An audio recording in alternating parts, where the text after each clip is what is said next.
ఈరోజు వేట అయితే చాలా బాగా అయింది. ఎందుకంటే చేపలు అయితే మన వాళ్ళకైతే చాలా ఎక్కువ పడ్డాయి. నైట్ 12 గంటలకైతే మనం వలేసాం, చేపలు వచ్చాయని. వలేసి మార్నింగ్ 7కి ఎత్తేసరికి చేపలు అయితే చాలా ఎక్కువ పడ్డాయి.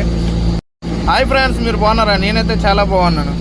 ఈరోజు కష్టానికైతే ఫలితం దొరికింది అనుకుంటా. నేనైతే చేపలు అయితే తిరిగి లేవని అనుకున్నాను. వాళ్ళు ఎత్తేసరికి ఎత్తిన వరకు నాకైతే తెలియదు. ఎత్తాక తేలిపోయింది మొత్తం. చేపలు పడ్డాయి కదా, అలాగే ఉంటుంది. ఈ చేపలు అయితే పైకి తేలిపోయేవి. అవి ఏ చేపలు కూడా నేను పైకి వచ్చాక చెప్తాము.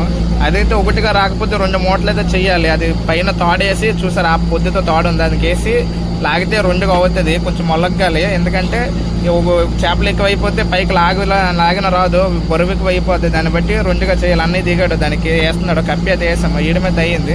దాన్ని అయితే ఇప్పుడైతే పైకి అయితే లాగుతాం. అది ఎలా లాగుతామో చూడండి. మూటగా అభ్యస్ చేయాలి. అది పైకి మేము వేసిందే కప్పితాడు, ఏదో పైకి అభ్యస్ చేస్తాం. ఇప్పుడు అది అభ్యస్ చేస్తున్నాము. 20 బేసిన్లు పైగా ఉంటుంది. ఒక మూట అంటే దగ్గర 30 బేసిన్లు ఉంటుంది అనుకుంటా. పెద్ద మూట లేదు, కనీసం 500 కేజీలు ఉంటుంది ఒక మూట.